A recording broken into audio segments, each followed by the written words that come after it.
Olá pessoal, sejam bem-vindos ao meu canal. Eu sou Bruno Diniz, especialista em inovação no mercado financeiro, palestrante, autor best-seller. E bom, frequentemente eu tenho recebido perguntas de meus alunos e também de colegas de mercado a respeito de opções e alternativas relacionadas às carreiras no mercado financeiro, considerando tanto as competências requisitadas atualmente, quanto o impacto das inovações em decisões ligadas a movimentos de carreira. Para responder essas perguntas e também para dar algumas dicas adicionais, eu resolvi compilar nesse vídeo um pouco das visões e experiências que eu acumulei sobre esse assunto ao longo da minha carreira.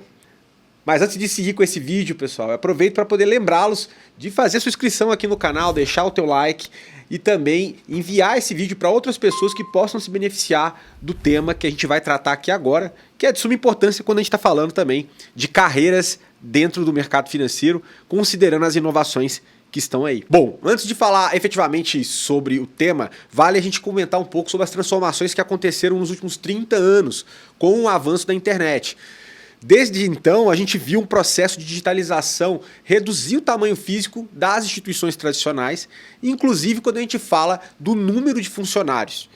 O movimento de enxugamento da rede de agência dos bancos e de toda a estrutura física como um todo se tornou uma realidade e se intensificou ainda mais na última década.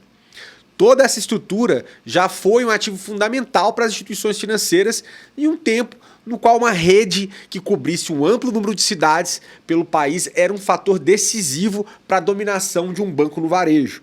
Além disso, a rede era uma grande barreira de entrada para quem quisesse participar desse jogo do varejo financeiro, sendo que os processos de fusões e aquisições no setor deram o tom da disputa naquele tempo. Depois dessa grande onda digital, vimos o surgimento de diferentes entrantes, como foi o caso das fintechs, que já nasceram em um ambiente de maior eficiência do ponto de vista tecnológico e com uma entrega mais alinhada com as expectativas dos consumidores, mais críticos e com diferentes alternativas à sua disposição. Com tudo isso, as instituições tradicionais perceberam que era inevitável ter uma estrutura mais leve, digital, barata e que entregasse uma experiência do usuário superior para sobreviverem num ambiente competitivo que havia se formado ali. Assim, acabou acontecendo uma diminuição de vagas em nível global, em especial quando a gente vê aquelas vagas voltadas para atendimento. Algo que continua acontecendo e também mais com uma cobrança maior em cima da base mais reduzida de funcionários que acabou ficando no mercado e também através de formatos digitais e ferramentas adicionais que acabaram sendo municiadas para que eles pudessem trabalhar de uma forma mais intensa, né? E também funções operacionais foram reduzidas para poder otimizar isso através de novas tecnologias. Mas de uma forma geral, o mundo financeiro já incorporou as mudanças necessárias para que se tenha um nível mínimo de eficiência operacional dentro desse contexto de mudanças que eu coloquei aqui para vocês, exigindo que todos os players passassem pelas suas próprias transformações digitais. Hoje, o ingresso na era digital já aconteceu e quem não realizou acabou ficando pelo caminho. Mas olhando para o que nos espera, o mais adequado seria agora ponderar a respeito das mudanças que veremos a partir de um contexto pós-digital vivido atualmente. Essa fase pós-digital no mercado financeiro pode ser vista como um momento em que a digitalização e a automação de processos se tornaram comuns e a atenção se volta agora para as novas formas de inovação e de criação de valor que vão além da simples adoção de tecnologias digitais.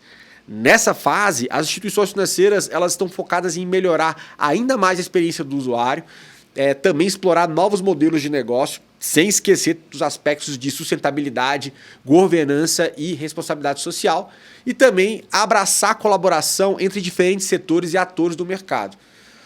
Há um grupo de tecnologias e infraestruturas que estão sendo apresentadas e implementadas nesse instante, exigindo habilidades e bastante reflexão.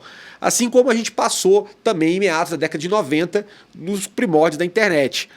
A IA generativa, como é o exemplo do ChatGPT e outras ferramentas, a computação quântica, o Open Finance, o Pix, o Embedded Finance, o fenômeno do Beyond Banking, né, onde a gente vê os bancos e fintechs passando a oferecer produtos que vão além da oferta financeira, e o Drex são alguns dos elementos desse novo quebra-cabeça que os profissionais do setor financeiro precisarão dominar para poder passar por essa grande virada de chave que já começou. todo esse turbilhão, trouxe para a mesa alguns cenários e demandas. A gente vai explorar cada um deles e mais no final do vídeo eu vou explorar as competências e habilidades que eu julgo imprescindíveis nesse novo contexto. Bom, o primeiro cenário que a gente vê para profissionais do mercado é você trabalhar e atuar em um banco tradicional transformado. O setor de varejo, que está em constante evolução, principalmente o varejo bancário, ele exige profissionais altamente qualificados que possam utilizar a tecnologia para otimizar o desempenho e gerenciar eficientemente as carteiras de clientes, enquanto também mantém um foco forte no estabelecimento de relações de confiança através de um atendimento humanizado e personalizado. À medida que o mundo se torna mais digital e a competição se intensifica com a entrada de novos players, os bancos precisam se adaptar buscando profissionais com competências em análise de dados, engenharia e experiência do usuário para garantir que continuem a oferecer um serviço de alta qualidade que atendam às expectativas dos clientes informados e exigentes que a gente tem no dia de hoje. Um segundo cenário que a gente vê é a atuação junto a players tradicionais alternativos. Um exemplo são as cooperativas de crédito que estão abraçando a digitalização enquanto também expandem sua presença física, criando uma experiência phygital onde o digital e o físico se complementam, servindo como os espaços de relacionamento e orientação financeira, quando a gente vê, sobretudo as agências deles, particularmente em áreas e regiões remotas, o que abre um caminho para uma atuação mais próxima dos clientes em diferentes partes do Brasil. Por outro lado, a gente vê grupos também focados e antecipação de recebíveis, como é o caso dos FDICs, as factorings, que precisam se adaptar rapidamente e se tornar mais como fintechs para sobreviver, enquanto instituições de médio porte, a gente já começa a ver explorando o Banking as a Service e nichos especializados, exigindo também profissionais com capacidade de viabilizar novos negócios e conhecimento aprofundado em nichos específicos. Então, esse também é um cenário viável e possível que a gente precisa pensar bastante. Um terceiro cenário que eu vejo é atuar junto a novos entrantes. E aí a gente vê fintechs e empresas que passarão a ofertar também serviços financeiros com todo esse processo de fintechização. Então, fintechs e empresas que se movem na direção do Embedded Finance estão buscando profissionais com um conjunto de habilidades mais específicas e adaptadas à economia digital, incluindo também um profundo entendimento da dinâmica do mercado financeiro, conhecimento de metodologias ágeis e ferramentas usadas dentro dos ecossistemas de startups e de negócios digitais. Além disso, é importante um perfil multidisciplinar com competências diversas e isso acaba sendo algo altamente valorizado, pois permite também uma abordagem mais inovadora e criativa na resolução de desafios. E os profissionais que desejam fazer a transição para esses cargos devem buscar cursos e treinamentos que complementem suas habilidades técnicas em plataformas, e tem várias no mercado. A gente tem a Udemy, a gente tem a Tribe, dentre várias outras formas de se adquirir conhecimento a contento e de forma rápida para suprir demandas específicas de que a gente vê que o mercado apresenta. Um outro cenário que a gente vê é a possibilidade de tornar-se um profissional autônomo no mercado financeiro. A gente já vê profissionais se movendo e atuando de maneira autônoma com diferentes capacidades quando a gente olha a realidade dos agentes autônomos de investimentos, AAIs. E eles fazem o que? A distribuição de fundos e produtos através de plataformas abertas e recebem comissões. A gente vê também planejadores financeiros que oferecem consultoria bastante abrangente sobre finanças pessoais, geralmente são remunerados com base no patrimônio do cliente, e também consultores de investimento que fornecem recomendações e suporte personalizado. E temos também o modelo recente do bancário autônomo, que foi introduzido aqui no Brasil pela Fintech Frank, onde os profissionais experientes podem acessar uma plataforma contendo produtos financeiros de várias instituições para oferecer aos seus clientes e receber uma comissão pagando uma taxa mensal pelo uso da plataforma.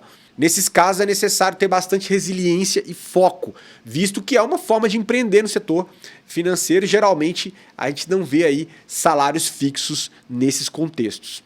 Agora que a gente já lançou um olhar sobre as áreas e as possibilidades e cenários possíveis, vamos abordar o que é preciso para prosperar nelas. Então são algumas skills que eu coloco aqui para vocês.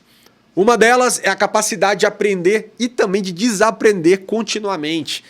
Eu sei que durante o dia a dia das nossas atribuições dentro do mercado financeiro, por vezes a gente fica tão imerso na entrega, nas entregas diferentes e diversas que a gente tem que fazer, que a gente acaba perdendo o que acontece no entorno. Um paralelo que eu faço é uma pessoa que viaja de trem e que não olha para a janela, então ela acaba perdendo assim toda a mudança de cenário que está acontecendo. E hoje, com a velocidade do mercado, a gente não pode se dar o luxo de não aprendermos rapidamente novos conceitos e de colocá-los em prática, bem como deixarmos de fazer as coisas de forma como sempre estivemos acostumados a fazer. O setor é dinâmico e é importante, né, que você pergunte, explore e busque sempre aprender. Um exemplo que eu dou são as ferramentas mesmo de IA generativa. Estão disponíveis há muito tempo e as pessoas fazem um uso muito limitado do potencial que isso possui. Então dá para poder acelerar muito as suas entregas através da utilização, obviamente dentro do que é ético e do que faz sentido, sem comprometer a segurança da organização para a qual você trabalha. E além disso, tenha sempre o plano B. Né? Esteja pronto para mudar, para aplicar seus novos conhecimentos em novas áreas e ambientes. Outra característica muito importante é a resiliência. Então esteja preparado para enfrentar desafios e ter coragem de seguir em frente. O mercado financeiro é muito desafiador e você será testado diversas vezes. Pode ter certeza disso. Alguns dias a gente perde, em outros a gente ganha, mas a gente tem que se manter firme e prosseguir. Outra característica muito importante é cultivar um pensamento analítico e crítico. A habilidade de analisar dados e pensar de maneira crítica, ela é vital. Ao enfrentar desafios, é importante buscar as peças do quebra-cabeça. Algumas estão contigo, outras elas vão estar lá fora, ou até mesmo do seu lado. Mas não esperem que montem o quebra-cabeça para você. É importante, por isso, pensar de maneira autônoma. Não podemos deixar de falar também das habilidades interpessoais. Então, construa redes e saiba como trabalhar efetivamente com outros profissionais. Esse é o aspecto que garante seu avanço e também sua continuidade dentro desse setor. Muitos profissionais com perfil mais analítico esquecem de trabalhar essas competências e ficam sem entender porque não saem do lugar. Muitas vezes sendo competentes no que fazem, mas que ainda faltam essa outra capacidade, essas outras habilidades para dar complementariedade e fazer você avançar na sua carreira no mercado financeiro. A última característica que eu coloco aqui talvez seja uma das mais importantes e diz respeito à ética e integridade. O setor financeiro ele é sensível e ele exige confiança. Sua reputação, lembre-se bem, é um dos ativos mais valiosos, tanto junto aos clientes quanto com a instituição que você trabalha e as pessoas de mercado com quem você interage. Bom, pessoal, por fim, eu vou deixar algumas dicas para os profissionais que possam se atualizar diante desse cenário repleto de inovações. Primeiro, busque referências. É importante manter informado sobre as últimas tendências e inovações através de fontes confiáveis. No LinkedIn a gente encontra vários perfis interessantes, por exemplo, que podem te ajudar nessa tarefa, bem como newsletter, podcast e outras fontes. Outro elemento importante é educação continuada. Então considere obter certificações e realizar cursos para aprimorar suas habilidades. A gente está na era do que a gente chama de lifelong learning, né? Ou seja, do aprendizado contínuo e para o resto da vida. Então colocar isso em prática é vital para qualquer profissional, sobretudo quando a gente está falando de mercado financeiro. Outra dica importante é engaje-se em comunidades online. Então, sugestão de participar em fóruns, em grupos de discussão. A sabedoria coletiva é uma fonte inestimável e as chances de conexão podem gerar também excelentes oportunidades. E experimente novas tecnologias. Você tem que se familiarizar com novas ferramentas e tecnologias e ser, na maneira do possível, um pioneiro na sua própria jornada de aprendizado, dando chance às ferramentas e soluções que estão surgindo, mesmo que não seja dentro da instituição na qual você trabalha. Ter referências nesse sentido e vivenciá-las é muito importante e poderoso. E por último, uma dica que eu coloco é participar de conferências e de webinars na medida do possível também, porque esses eventos são tesouros de conhecimento e também guardam muitas oportunidades de networking. Muitos novos aprendizados e oportunidades de negócio são criadas dessa forma. Por isso, sempre que possível, verifique quais são os principais eventos do setor e realize um investimento para participar, sobretudo se tiver a oportunidade de fazer isso presencialmente. E aí, gostou do vídeo? Se você gostou, não esquece de dar o like aqui, assinar o canal para você poder receber notificações quando a gente tiver vídeos novos por aqui. E também encaminhe o vídeo para outras pessoas que estão nessa jornada de reinvenção dentro do mercado financeiro e que precisam aí buscar caminhos para se manterem nesse mercado que é tão relevante e tão interessante. Um forte abraço e até a próxima.